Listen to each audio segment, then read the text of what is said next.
नमस्कार दोस्तों। आज आपका एक बार फिर से स्वागत है। कक्षा 11 हिंदी आधार यानी कि कोर पाठ्यक्रम के पहले पाठ नमक का दारोगा में हम अपनी कक्षा को लेकर लाइव आपके समक्ष उपस्थित हैं और उम्मीद करते हैं कि आप जो है अति शीघ्र हमारे इस लाइव क्लास के साथ में अपने आप को कनेक्ट करेंगे। कल हमने अपने पहले वीडियो में बात की थी प्रेमचंद जी के बारे में। हमारी पाठ्यपुस्तक आरोह भाग 1 का पहला जो पाठ है वह मुंशी प्रेमचंद की कहानी नमक का दारोगा। और कल हमने जो है आपको इस कहानी के बारे में इशारा किया था।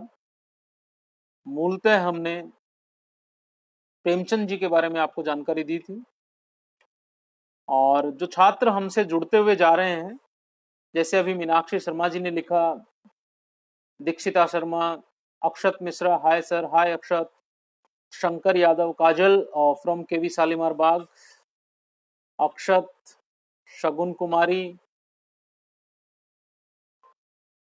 तो आप सभी का मैं स्वागत करता हूं। और इसके साथ ही जो हमारे साथी, जो मेरे छात्र अभी ऑनलाइन आ रहे हैं,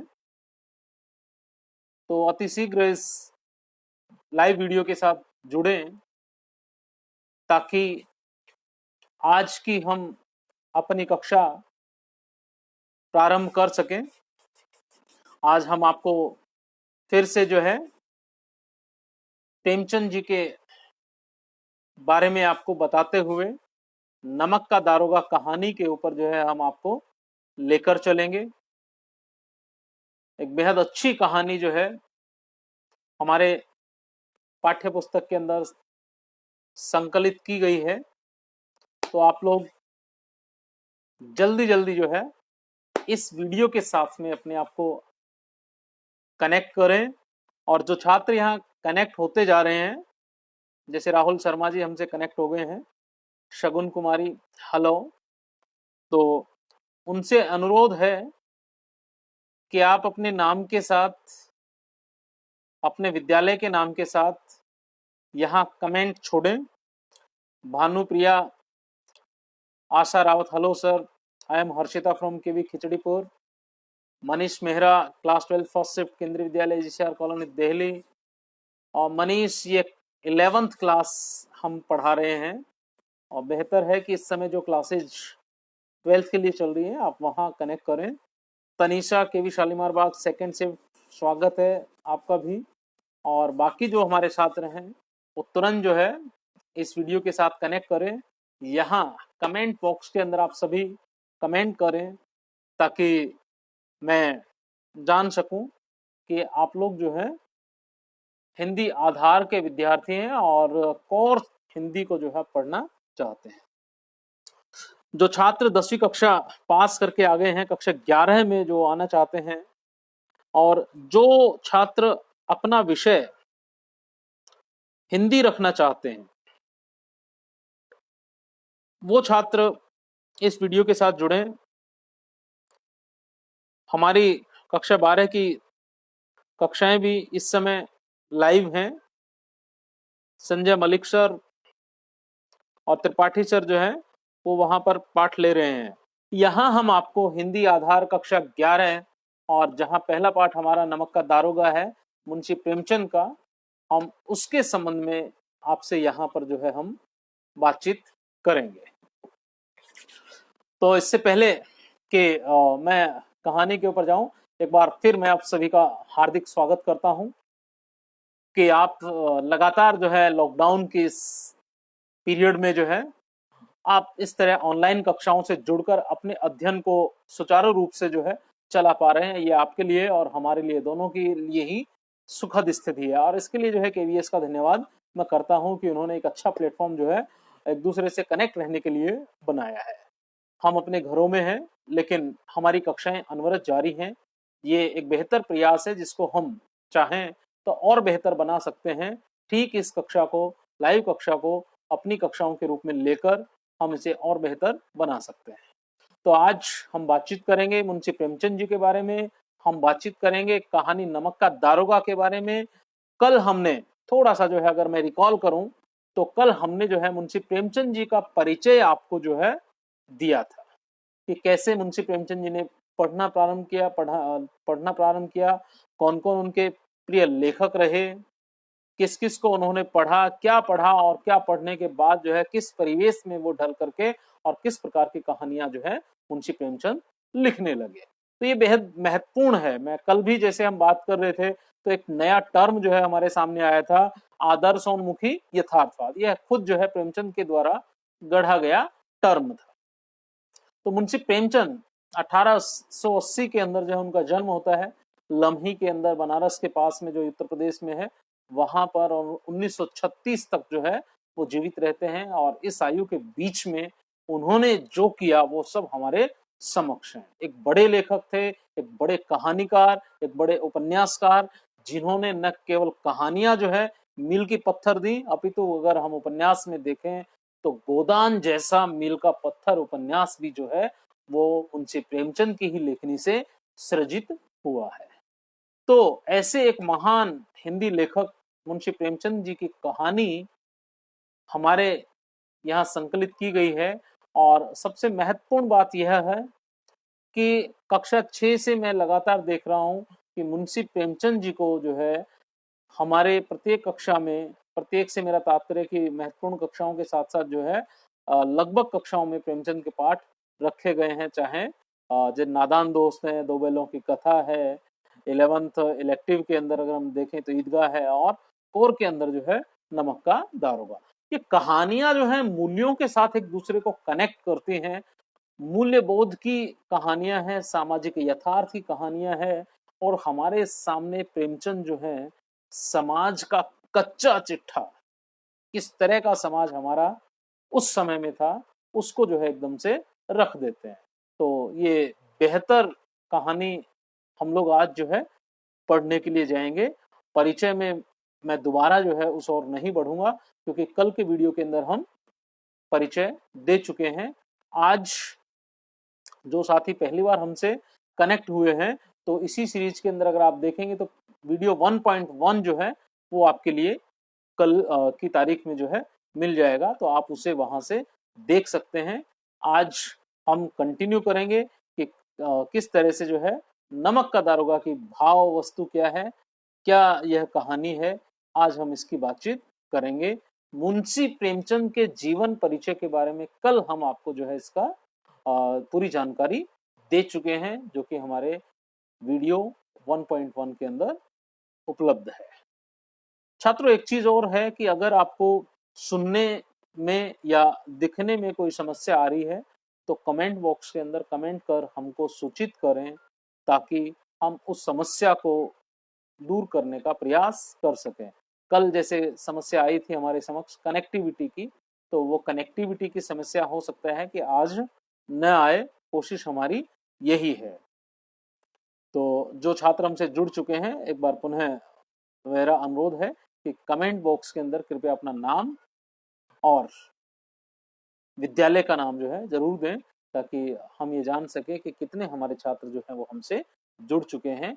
और आगे हम बात करें तो कहानी जो है अब हम आपके समक्ष जो है लेकर के आ रहे हैं, और यह कहानी मुंशी प्रेमचंद जी की, जिसका आई थिंक विजिबल है। मुझे यहाँ स्क्रीन पे बिल्कुल क्लियर दिखाई दे रहा है, आपको भी विजिबल होगा। तो कल हमने प्रेमचंद जी की जानकारी हमने ले ली थी, आज हम इससे आगे हम बात करेंगे। यहाँ दी गई कहानी, यानी कि हमारी जो पाठ्य पुस्तक के अंदर दी गई कहानी नमक का दारोगा, जिसका प्रथम प्रकाशन 1914 ईस्वी में हुआ था, प्रेमचंद की बहुचर्चित कहानी है, जिसे आदर्शोन्मुख यथार्थवाद के एक मुकम्मल उदाहरण के रूप में देखा जा सकता है। तो कल हमने बात की थी कि प्रेमचंद जो है शुरुआती दौर से जो है वो आदर्शवाद से फिर वो आदर्शोन्मुख यथार्थवाद और उसके बाद वो यथार्थवाद के ऊपर जो है भावधारा पर आ जाते हैं। लेकिन यह जो कहानी है, यह कहानी आदर्शोन्मुखी यथार्थवाद की एक मुकम्मल उदाहरण के रूप में देखी जा सकती है। जब कहानी का अंत होगा तो हम इसको जो है एकदम आपको स्पष्ट कर देंगे कि कैसे जो है आदर्श का एक यूटोपिया गढ़ा जाता है, जो यथार्थ के अंदर लपेटकर प्रेमचंद ने यहाँ प्रस्तुत किया। कहानी में ही आए हुए एक मुहावरे को लें तो यह धन के ऊपर धर्म की जीत की कहानी है। कि अगर हम देखिए, हमने धन को जो है बहुत बड़ा बना दिया है। आज हमारे जीवन में सबसे महत्वपूर्ण धन हो गया है। हम धन के पीछे ऐसे दौड़ते हैं जैसे कि सब कुछ इसी से संचालित है। आप देखिए कि हमारी शिक्षा का उद्देश्य क्या है। अच्छा पढ़ लिख करके हमें जाना कहाँ है? समाज का अच्छा नागरिक बनना है या धन कमाने की मशीन? अक्सर मैंने देखा है कि मल्टीनेशनल कंपनीज जो हैं वो आती हैं और हमारे यहाँ जो कैंपस प्लेसमेंट के नाम पर जो क्रीम जो बच्चे होते हैं उनको वो अपने यहाँ ले जाती हैं और एक प्रोडक्ट के तौर के ऊपर जो है इस्तेमाल करती हैं। और वो प्रोडक्ट क्या करता है कि वो एक अच्छा पैकेज जो कंपनी उसको दे रही है, जैसे 5 lakh 10 lakh per annum, 15 lakh per annum, 20 lakh per annum, उस पर एनम उस मनी के बदले में वो आपसे कितना काम ले रही है, ये कंपनी जो है बेहद अच्छे तरीके से जानती है। तो वो हमें केवल और केवल धन कमाने के प्रोडक्ट के रूप में जो है इस्तेमाल कर रही है, जबकि हमें अपने जीवन का उद्देश्य केवल धन कमाना ही नहीं रखना है। हमें एक अच्छे, जिम्मेदार और समझदार नागरिक के रूप में भी अपने जीवन को सुचारू रूप से जीना है। आपके सामने है कोरोना का संकट है, तमाम धनवान लोगों के सामने भी यह संकट तो है ही। तो जो धन है वही जीवन नहीं है। धन जो है आपके जीवन यापन की सरलता के लिए आवश्यक है, लेकिन यह जो कहानी है यह धन के ऊपर धर्म के जीत की कहानी है। धन और धर्म को हम क्रमशः सद्वृत्ति, असद्वृत्ति, बुराई और अच्छाई, असत्य और सत्य इत्यादि भी कह सकते हैं। धर्म सत्य है, धर्म अच्छाई है, धर्म सद्वृत्ति है, धन जो है असद्वृत्ति है, बुराई है, असत्य भी कह सकते हैं। कहानी में इनका प्रतिनिधित्व क्रमशः पंडित आलोपीदीन और मुंशी वंशीधर नामक पात्रों ने किया है। कहानी के अंदर अगर हम धन देखें तो धन की ताकत जो है वह किसके पास है? पंडित आलोपीदीन के पास। और धर्म की ताकत, धर्म का तात्पर्य यहां पर मैं स्पष्ट कर दूं, मुंशी प्रेमचंद जी ने धर्म का जो तात्पर्य यहाँ लिया है वह तात्पर्य लिया है कर्तव्य परायणता से। धर्म का यहाँ अर्थ उन्होंने कर्तव्य परायणता रखी है, वही उसी को उन्होंने धर्म माना है। ईमानदार कर्मयोगी मुंशी वंशीधर को खरीदने में असफल रहने के बाद पंडित आलोपीदीन अपने धन की महिमा का उपयोग कर उन्हें नौकरी से मुअत्तल करा देते हैं, लेकिन अंतः सत्य के आगे उनका सिर झुक जाता है।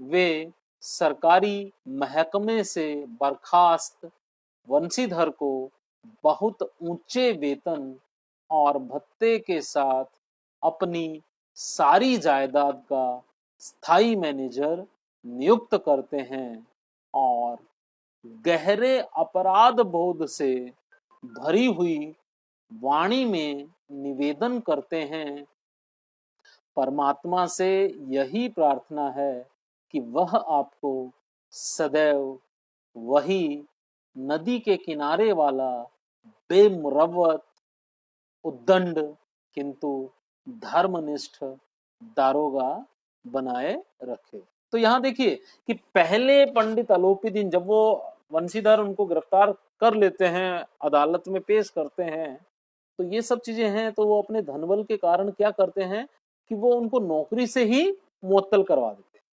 लेकिन जो अंत सत्य है, और वो अंत सत्य क्या है कि अंतर में आत्मा के अंदर जो एक सत्य उनके है, उसके आगे वो नतमस्तक हो जाते हैं।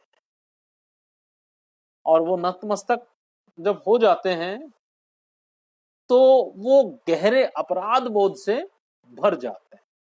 और यह अपराध बोध क्या करता है कि वे उस व्यक्ति को जिसको उन्होंने स्वयं मुअत्तल करवाया, नौकरी से निकलवाया, टर्मिनेट करवा दिया, उस व्यक्ति को अपनी जायदाद का स्थायी मैनेजर, कि अपनी जितनी प्रॉपर्टी उनकी है उस प्रॉपर्टी का मैनेजर जो है उसको नियुक्त करते हैं, और बहुत अच्छा वेतन देकर। तो ये एक आइडियलिज्म का यूटोपिया यहाँ प्रेमचंद हमारे सामने रखते हैं, जिसे हम कहेंगे कि आदर्शोन्मुख, कि कहानी का जो अंत तय करता है कि प्रेमचंद जो है वो उस आदर्श को हमारे समक्ष रखते हैं। हालांकि यथार्थ के जीवन में यह संभव होता सा नहीं लगता है। ऐसा नहीं होता कि जिससे हम बदला लेते हैं, जिसको हम नौकरी से निकलवा रहे हैं, यथार्थ में उसे अपने जीवन में हमें स्वीकार करना जो है बेहद मुश्किल लगता है। लेकिन वो चाहते हैं कि आप वैसे ही उद्दंड रहें, आप किसी की ना सुने, लेकिन अपने धर्म यानी कि कर्तव्य परायण दरोगा जो है वो आप बने रहें। कहानी के अंतिम प्रसंग से पहले तक की समस्त घटनाएं प्रशासनिक और न्यायिक व्यवस्था में व्याप्त भ्रष्टाचार तथा उस भ्रष्टाचार की व्यापक सामाजिक स्वीकार्यता को अत्यंत साहसिक तरीके से हमारे सामने उजागर करती है। तो यहाँ ये जो कहानी है, उससे पहले जितने प्रसंग इस कहानी के अंदर आते हैं, वहां प्रशासनिक स्तर पर किस प्रकार का भ्रष्टाचार व्याप्त है, न्यायिक व्यवस्था में किस प्रकार का भ्रष्टाचार व्याप्त है, और वो जो भ्रष्टाचार पूरे समाज के अंदर जो है वो व्यापक रूप में स्वीकार्य है, इस चीज को जो है प्रेमचंद बड़े साहस के साथ हमारे सामने रखते हैं। ईमानदार व्यक्ति के अभिमन्यु के समान निहत्थे और अकेले पड़ते जाने की यथार्थ तस्वीर इस कहानी की बहुत बड़ी खूबी है, किंतु प्रेमचंद इस संदेश पर कहानी को खत्म नहीं करना चाहते, क्योंकि उस दौर में वे मानते थे कि ऐसा यथार्थवाद हमको निराशावादी बना देता है, मानव चरित्र पर से हमारा विश्वास उठ जाता है, हमको चारों तरफ बुराई ही बुराई नजर आने लगती है। उपन्यास शीर्षक निबंध के अंदर उन्होंने ये लिखा, इसलिए कहानी का अंत सत्य की जीत के साथ होता है। तो प्रेमचंद जो है अभिमन्यु के समान जो है अकेले और निहत्थे लड़ते हुए ईमानदार व्यक्ति की तस्वीर को सामने रखते हैं कि वंशीधर अकेला है, ईमानदार है, सत्य के ऊपर चल रहा है, लेकिन वह जिस तरीके से चक्रव्यूह में अभिमन्यु फंस जाता है, ऐसे ही जो सामाजिक बुराइयों का चक्रव्यूह है जिसमें भ्रष्टाचार एक बड़ा कारक बनकर के हमारे सामने आता है कि तमाम भ्रष्टाचारियों के बीच कैसे एक व्यक्ति अभिमन्यु की तरह साहसिक रूप से लड़ता है, वह अपनी ईमानदारी को अंत तक बचाए रखना चाहता है। ये जो प्रेमचंद ने प्रस्तुत किया है, ये यथार्थ की जो तस्वीर है, ये प्रेमचंद की जो है सबसे बड़ी खूबी है। और प्रेमचंद जो है इसी संदेश के ऊपर कहानी को खत्म नहीं करना चाहते थे, क्योंकि वो मानते थे कि अति यथार्थवाद हमको क्या करता है, निराशावादी बना देता है और मानव चरित्र पर से फिर हमारा विश्वास उठ जाता है। फिर हमको लगता है कि ये जो तमाम मनुष्य जो है ये सब भ्रष्टाचारी हैं, कोई व्यक्ति हमारे बीच में ईमानदार नहीं है। फिर हमको जो है चारों तरफ बुराई ही बुराई नजर आने लग जाती है। और हमने देखा भी, हमने पढ़ा भी है।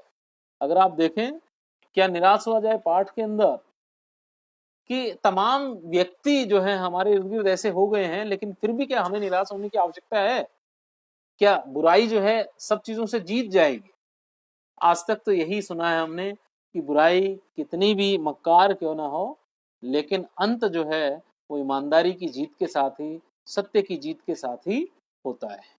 तो इसीलिए जो है इस कहानी का अंत भी प्रेमचंद जो है वो सत्य की जीत के साथ ही करते हैं।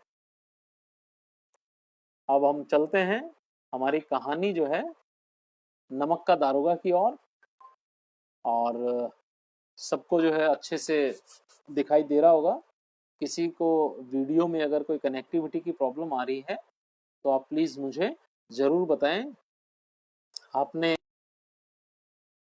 इस कहानी का उद्देश्य क्या है, क्यों हम कहानी पढ़ना चाहते हैं, ये आपने जो है इसके बारे में भी आपने देखा। और वास्तव में ईमानदारी जीवन का सबसे बड़ा मूल्य होना चाहिए। असत्य के रास्ते जो हैं, बुराई के रास्ते हमें आकर्षित करते हैं, बेहद जल्दी हमको पसंद भी आते हैं। ईमानदारी और सत्यता का रास्ता बेहद कठिन और चुनौतियों भरा होता है, आपको पसंद नहीं आएगा। लेकिन सच मानिए कि ईमानदारी से भरा हुआ जीवन जो है जब आप जीते हैं तो फिर आपको किसी और चीज की चिंता नहीं होनी चाहिए। आज भी ईमानदारी जीवित है, गाहे बगाहे उसके उदाहरण भले ही हमें कम देखने को मिले, क्योंकि आजकल नकारात्मक जो है खबरें, नकारात्मक चीजें जो हैं वो बेहद जल्दी से जो है स्प्रेड होती हैं, और सकारात्मक और अच्छी जो खबरें हैं वो बेहद कम जो है देखने को मिलती हैं, लेकिन मिलती हैं।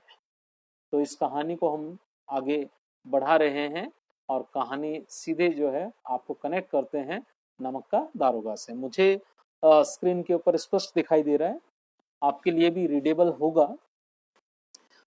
फिर भी अगर ऑडियो वीडियो में किसी प्रकार की कोई दिक्कत अगर आपको महसूस हो तो आप जो है मुझे जरूर इत्तला कीजिए। तो कहानी इस तरह है, जब नमक का नया विभाग बना और ईश्वर प्रदत्त वस्तु के व्यवहार का करने का निषेध हो गया तो लोग चोरी छिपे इसका व्यापार करने लगे। देखिए, अंग्रेज हमारे यहाँ जब आए और जब उनको पता चला कि भारतीय किसान तो आटे में नमक डाल करके रोटी को नमकीन बना करके जो है वो छाछ चटनी जो कुछ उसे मिल जाए वो उसके साथ भी खा लेता है, यानी कि जब उनको महसूस हुआ कि भारतीयों के जीवन में नमक एक बेहद महत्वपूर्ण वस्तु है जिसकी ओर जो है जो अभी तक फ्री ऑफ कॉस्ट लोगों को उपलब्ध है। अब देखें, सांभर राजस्थान के अंदर एक बड़ी नमक की झील है, तो वहाँ नमक जो है बनता है, और बहुत सारे जो है नमक जहाँ जहाँ बनता है भारत के अंदर वो वहाँ पर फ्री ऑफ कॉस्ट सभी को उपलब्ध था। लेकिन अंग्रेजों को जब ये पता चला तो उन्होंने क्या किया कि नमक का एक नया विभाग बना दिया और उसके ऊपर टैक्स लगा दिया। तो यहाँ प्रेमचंद लिखते हैं, ईश्वर प्रदत्त वस्तु, कि जिस तरह नेचर ने हमें और बहुत सारी चीजें दी हैं जो ईश्वर प्रदत्त हैं, ऐसे ही नमक भी जो है नेचर द्वारा प्रोवाइड किया गया एक तत्व है। तो ये ईश्वर प्रदत्त वस्तु के व्यवहार करने का निषेध हो गया। तो लोग क्या करने लगे कि अब चोरी छिपे जो है इसका व्यापार करने लगे, इसको चोरी छिपे जो है बेचने लगे, और वो तमाम तरीके के छल प्रपंच जो है वो इसके लिए रचने लगे। तो अनेक प्रकार के छल प्रपंचों का सूत्रपात हुआ। कोई घूस से काम निकालता था, कोई चालाकी से, अधिकारियों के पो रहे थे। पटवारगिरी का सर्वसम्मानित पद छोड़ छोड़कर लोग इस विभाग की बरकंदाजी करते थे। इसके दारोगा पद के लिए तो वकीलों का भी जी ललचाता था। यह वह समय था जब अंग्रेजी शिक्षा और ईसाई मत को लोग एक ही वस्तु समझते थे। फारसी का प्राबल्य था। तो जब चोरी छिपे व्यापार होने लगा तो टैक्स बचाने के लिए भी लोग जो है नए नए तरीके जो है निकालने लगे। कोई बहुत सारा नमक निकाल करके ले जा रहा है तो वह घूस दे करके अपना काम चला रहा है, कोई चालाकी से भी जो है अपना काम चलाने लग रहा है। तो अधिकारी जो उस समय नमक के विभाग में लगे, उनके पो रहे थे, उनकी मतलब खूब चांदी कट रही थी, खूब जो है उनकी कमाई हो रही थी। और पटवारगिरी, पहले जो है पटवारी, पटवारी आप समझते होंगे, आज भी जो ग्रामीण क्षेत्र के जो बच्चे हैं वो गांव के अंदर जब देखेंगे तो गांव के अंदर ग्राम सेवक, पटवारी, सरपंच, या आज भी सबसे महत्वपूर्ण पद जो है उनका माना जाता है। क्योंकि भारत की अधिकांश जनता किसान है और किसानों का सीधा कार्य जो है वो पटवारी के साथ पड़ता था। भूमि की जो नापजोख या पैमाइश जो होती थी वो पटवारियों के माध्यम से ही तहसीलदार जो है कराता था। तो पटवारी का पद जो है वहां पर सबसे सम्मानित पद था। तो वो लेकिन नमक विभाग में आने के लिए लोग जो है पटवारगिरी जैसा सर्वसम्मानित पद छोड़ करके भी इस विभाग के लिए आना चाहते थे। और इस दरोगा पद, इंस्पेक्टर के पद के लिए तो वकील जो बड़े बड़े थे उनका भी उस समय जी ललचाता था। और यह वो समय था जब अंग्रेजी शिक्षा और ईसाई मत को लोग एक ही वस्तु समझते थे। तो यहाँ थोड़ा सा हमको देखना होगा कि अंग्रेजों ने भारत के अंदर जो है शिक्षा क्यों प्रारंभ की। क्योंकि वहाँ इंग्लैंड से जो बाबू वो लेकर के आते थे, वो बाबू उनको बेहद कॉस्टली पड़ते थे और उनको पूरी तनख्वाह जो है देनी पड़ती थी, क्योंकि वहां तो मानवाधिकार लागू थे। लेकिन भारत के अंदर जो है यह उनको सस्ते श्रम के रूप में मजदूर जो है मिल जाते थे। तो पढ़े लिखे जो बाबू जो उनको चाहिए थे, तो उसके लिए उन्होंने अंग्रेजी शिक्षा का प्रारंभ किया। लेकिन जब वो प्रारंभ हुई शिक्षा, तो अंग्रेजी शिक्षा और ईसाई मत दोनों को ही लोग जो है एक ही बात समझते थे। क्योंकि मुगलों का हमारे ऊपर शासन रहा था और मुगलों ने राजभाषा जो है अपनी फारसी रखी थी, इसलिए अधिकांश लोग जो है उस समय फारसी पढ़ते थे। तो इसीलिए जो है यहाँ प्रेमचंद लिखते हैं कि उस समय फारसी का प्राबल्य यानी कि अधिकता थी। प्रेम की कथाएं और श्रृंगार रस के काव्य पढ़कर फारसीदा लोग सर्वोच्च पदों पर नियुक्त हो जाया करते थे। मुंशी वंशीधर भी जुलेखा की विरह कथा समाप्त करके मजनू और फरहाद के प्रेम वृतांत को नल और नील की लड़ाई और अमेरिका के आविष्कार से अधिक महत्व की बातें समझते हुए रोजगार की खोज में निकले।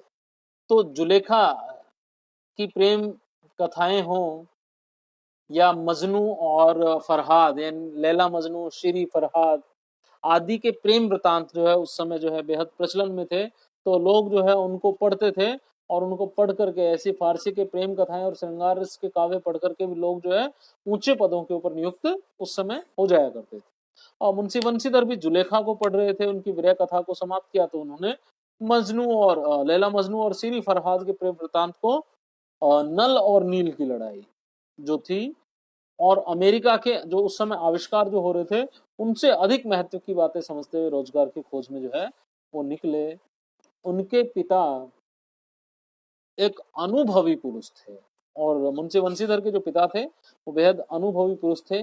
समझाने लगे, बेटा घर की दुर्दशा देख रहे हो, ऋण के बोझ से दबे हुए लड़कियां हैं, वह घास फूस की तरह बढ़ती चली जाती हैं। मैं कगारे पर का वृक्ष हो रहा हूं, न मालूम कब गिर पड़ो। अब तुम ही घर के मालिक मुख्तार हो, नौकरी में ओहदे की ओर ध्यान मत देना, यह तो पीर की मजार है। निगाह चढ़ावे और चादर पर रखनी चाहिए। ऐसा काम ढूंढना जहां कुछ ऊपरी आय हो। मासिक वेतन तो पूर्ण मासी का चांद है, जो एक दिन दिखाई देता है और घटते घटते लुप्त हो जाता है। ऊपरी आय बहता हुआ स्रोत है, जिससे सदैव प्यास बुझती है। वेतन मनुष्य देता है, इसी से उसमें वृद्धि नहीं होती। ऊपरी आमदनी ईश्वर देता है, इसी से उसकी बरकत होती है। तुम स्वयं विद्वान हो, तुम्हें क्या समझाऊं। इस समय विवेक की बड़ी आवश्यकता है। मनुष्य को देखो, उसकी आवश्यकता को देखो और अवसर को देखो। उसके उपरांत जो उचित समझो करो। गरज वाले आदमी के साथ कठोरता करने में लाभ ही लाभ है, लेकिन बेगरज को दांव पर पाना जरा कठिन है। इन बातों को निगाह में बांध लो, यही मेरी जन्म भर की कमाई है। तो यहां देखिए कि जब वो रोजगार की खोज में निकल रहे हैं, कौन रोजगार की खोज में कौन निकल रहा है? वंशीधर। तो वंशीधर को उनके पिता जो हैं वो किस प्रकार का ज्ञान जो है देकर के और भेजते हैं, यह जो है अपने आप में महत्वपूर्ण है। ये एक पिता जो है, ये पिता एक रिप्रेजेंटेटिव है समाज के, कि उस समय लोग जो है क्या सोचते थे और कैसे सोचते थे। एक बार वापस कि घर की दुर्दशा देख रहे हो कि हमारा घर जो है उसकी आर्थिक स्थिति से तो तुम वाकिफ हो ही, ऋण के बोझ से दबे हुए हैं कि हमने बहुत सारे लोगों के साथ क्या ऋण, जो उधार जो लिया हुआ है, जो लोन जो लिया हुआ है, उसके बोझ से हम लोग दबे हुए हैं, वो भी हमें चुकाना है। और लड़कियां हैं, यहां देखिए हो सकता है कि प्रेमचंद को लोग जो है स्त्री विरोधी यहां घोषित करें कि लड़कियां हैं वह घास फूस की तरह बढ़ती चली जाए, कि जैसे घास फूस को आप न पानी डालते हैं न खाद डालते हैं और उसके बाद भी जो है वो अपने आप ही बढ़ते हुए चले जाता है, ऐसे ही यहाँ जो घर के अंदर जो लड़कियां हैं ये भी बेहद जल्दी जो है बड़ी होती हुई जा रही हैं। ऐसा नहीं है, उम्र तो उनकी भी आपकी तरह बढ़ रही है, लेकिन लड़कियों के लिए अक्सर क्या है कि माता पिता बेहद चिंतित रहते हैं कि उनका विवाह जो है करना है।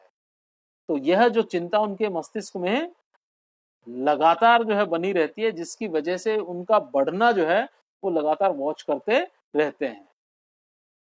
तो लड़की बढ़ती हुई लड़कियां उनको दिखाई दे रही हैं और खुद कह रहे हैं कि मैं तो कगारे पर का वृक्ष हो रहा हूं। कगारे का वृक्ष मतलब कि कगार के ऊपर खड़ा हुआ वृक्ष, जो कभी भी पानी के तेज बहाव के अंदर ढह सकता है, न मालूम कब गिर पड़ो। अर्थात मेरी अवस्था जो है अधिक हो गई है और मुझे नहीं पता कि मैं कब तक जीवित रहूं, और अब तो तुम ही जो है घर के मालिक मुख्तार हो।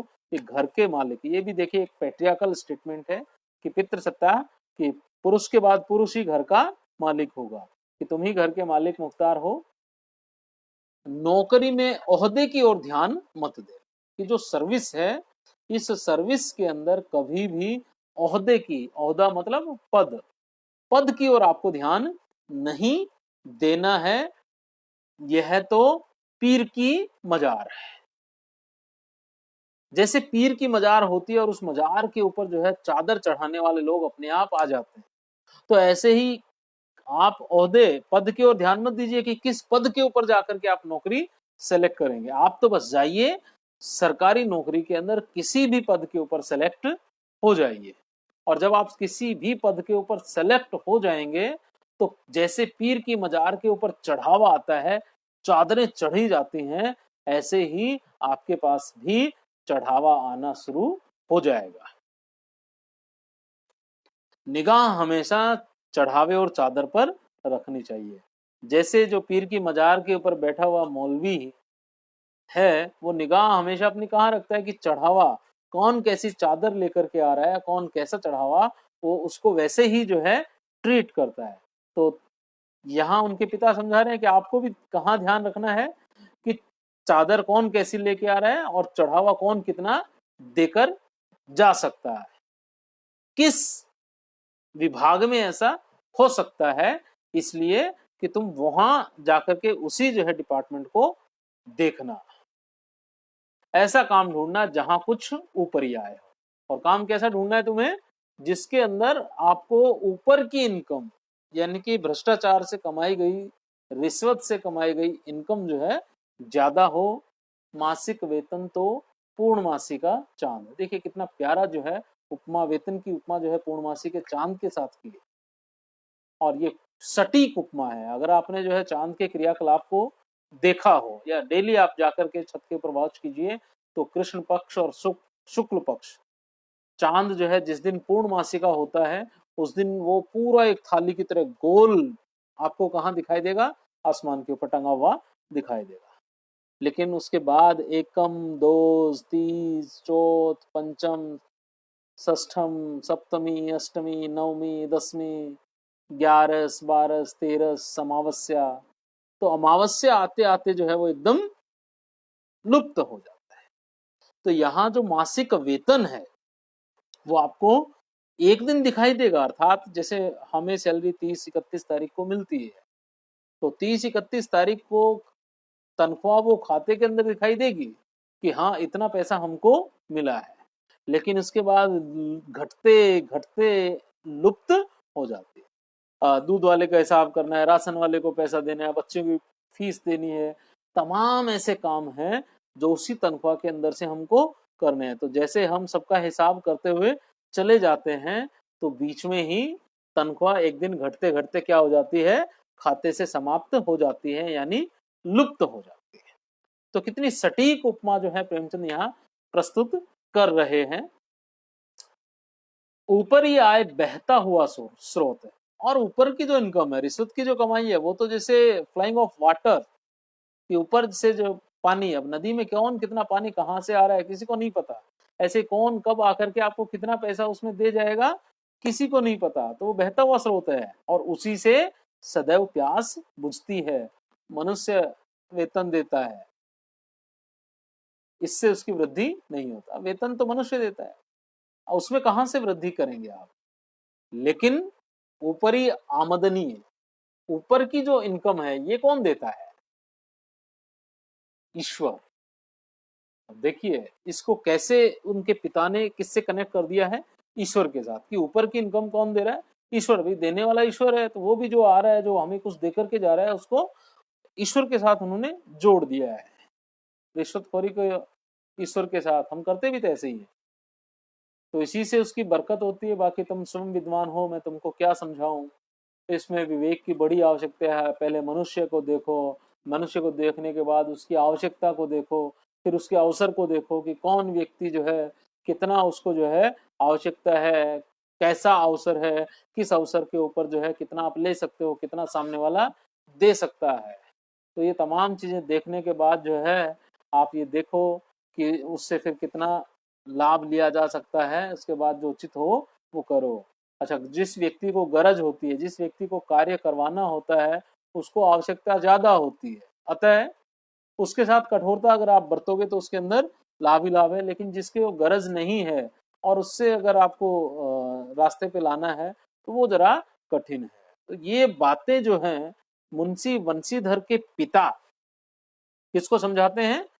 मुंशी बंशीधर को। कब? जब वो नौकरी की खोज में, नौकरी की तलाश में निकलते हैं। तो अब देखिए कि कितने अच्छे पिता हैं। अब मैं तो अच्छा ही कहूंगा क्योंकि पिता तो हमारे सभी के अच्छे ही होते हैं। अब तय हमको करना है कि जीवन में हमें किन या मूल्य की ओर बढ़ना है, किन मूल्यों की ओर जो है हमें अपने जीवन को जो है लेकर जाना है। तो ये उपदेश इनका जो है पिताजी का चलता है और पिताजी कहते हैं कि बेटा मेरी तो जन्म भर की यही कमाई है, आप ये जो मैं दे सकता हूं वो मैं आपको दे रहा हूं। तो इस उपदेश के बाद पिताजी ने आशीर्वाद दिया। वंशीधर आज्ञाकारी पुत्र थे, ये बातें ध्यान से सुनी और तब घर से चल खड़े हुए। इस विस्तृत संसार में उनके लिए धैर्य अपना मित्र, बुद्धि अपनी पथ प्रदर्शक और आत्मावलंबन ही अपना सहायक। ये समझने वाली बात है कि वंशीधर आज्ञाकारी पुत्र थे, पिताजी से उन्होंने आशीर्वाद लिया और घर से चल दिया। और जब वो घर से निकले तो जो पूरा संसार उनके सामने विस्तार लिए हुए खड़ा था, उसके अंदर उन्होंने धैर्य को अपना मित्र बनाया कि जो पेशेंस आप में है वही पेशेंस जो है वो आपके सच्चे और पक्के मित्र हैं, और बुद्धि आपकी पथ प्रदर्शक और आपको राह दिखाने वाली जो है वो आपकी बुद्धि है, और आत्मावलंबन अपने ऊपर भरोसा ही जो है वो आपका सबसे बड़ा सहायक है। आप जिंदगी में इन चीजों को गांठ बांध लीजिए कि पेशेंस को, धैर्य को अपना मित्र बना लीजिए, बुद्धि को आप अपना पथ प्रदर्शक बना लीजिए, और अपने आप को आप इतना मजबूत कर लीजिए कि आप ही खुद के सबसे बड़े सहारे के रूप में हो जाएं। तो फिर जो है दुनिया की कोई जंग जो है मुश्किल नहीं है। लेकिन अच्छे शकुन से चले थे। शकुन जो पहले आपने देखा होगा हमारे समाज में ये परंपरा रही है कि घर से जब कोई व्यक्ति बाहर निकलता था तो पहले जाकर के वह शगुन देख के आता था। तो उससे जब वो निकले तो अब किसी का अच्छा शगुन हुआ था कि जाते ही जाते नमक विभाग के दारोगा पद पर प्रतिष्ठित हो गए। जाते जाते उनको नौकरी भी मिली। तो कौन सी मिली? नमक के विभाग की, और उसके अंदर वो इंस्पेक्टर यानी कि दारोगा के पद के ऊपर प्रतिष्ठित हो गए। वेतन अच्छा और ऊपरी आय का तो ठिकाना ही ना था।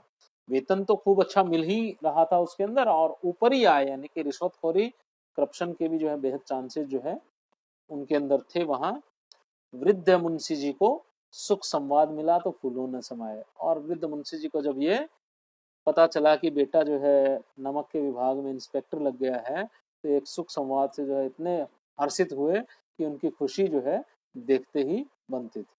महाजन कुछ नरम पड़े, कलवार की आशा लता लहराई। तो जो महाजन, जो पैसा, जो जिनका ऋण उनके ऊपर था, अब उनको वो नरमी दिखानी थी क्योंकि बेटा अब इंस्पेक्टर बन गया है, पैसा भी काफी मिलेगा उनको। तो वो नरम पड़ गए कि हाँ ठीक है कि अब जो है ये इनके पास पैसा देने का सोर्स हो गया है तो पैसा लौटा देंगे। इसलिए उन्होंने अब सख्ती करना बंद कर दिया, क्योंकि कलवार यानी कि धन के मिलने की उम्मीद जो है वो अब लहराने लगी। लेकिन पड़ोसियों के हृदय में सूल उठने लगे। और पड़ोसी हमारे इतने अच्छे होते हैं कि उनके हृदय में आपके घर पे जब भी कोई अच्छी बात होती है तो अपने आप सूल उठने लग जाते हैं। यही जो है हुआ। और इसके बाद जो है आगे की कहानी। तो आगे की कहानी को बेहतर है कि हम कल जो है रखें। आज इतना ही।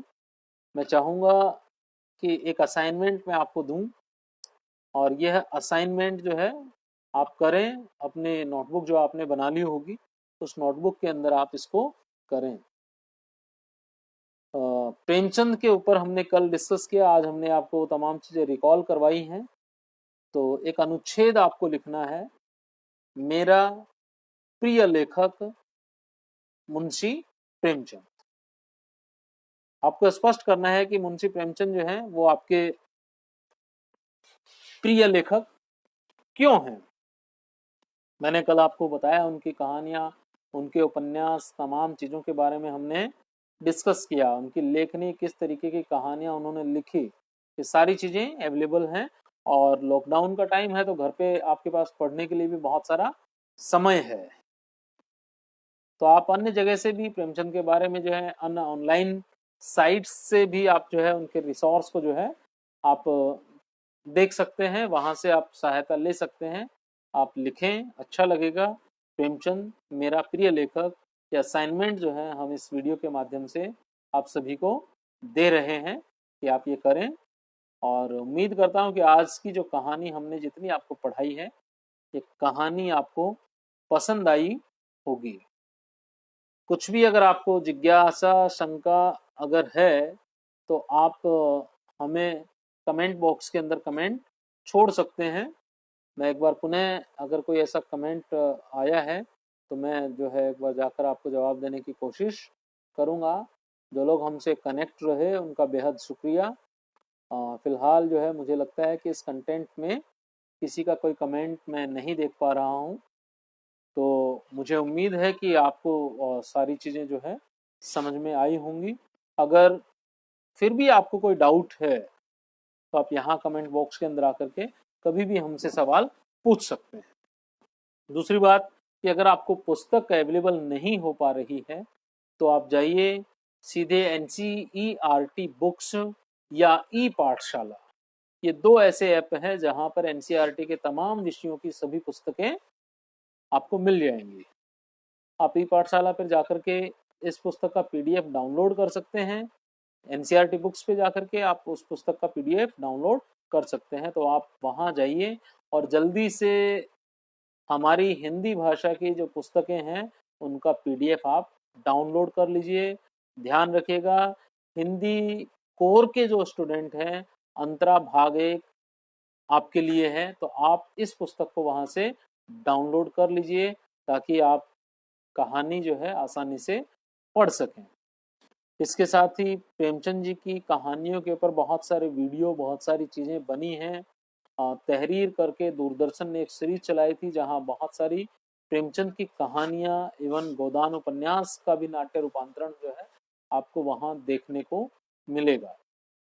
तो आप वहां से भी जो है प्रेमचंद के बारे में जानकारी प्राप्त कर सकते हैं। पुनः एक बार जो है आप जरूर इस लाइव क्लास को देखें। इसके बाद यह वीडियो जो है हमारे page KVS RO online senior secondary के पेज के ऊपर जो है ये वीडियो आपको मिलेगा। आप देखिए, अगर आपको कुछ नहीं समझ में आता है या आप इस वीडियो को बेटर बनाने के प्रयास में कुछ अगर हमसे कहना चाहते हैं तो मैं आप सभी का स्वागत करता हूं। जो साथी हमें सुझाव देंगे उनका सहर्ष स्वागत है। और आज की कक्षा को जो है मैं यहीं विराम देता हूं। आप सभी तमाम दर्शकों का, तमाम छात्र छात्राओं का मैं हृदय से आभार व्यक्त करता हूं। बहुत बहुत शुक्रिया। आप यूं ही हमसे जुड़े रहिए। धन्यवाद। कल 3 से 4 बजे के बीच हम आपको यहीं उपलब्ध होंगे। कल इस कहानी को हम आगे बढ़ाएंगे और मैं आप सभी का ऐसे ही इंतजार करूंगा। पुनः आपका बेहद शुक्रिया।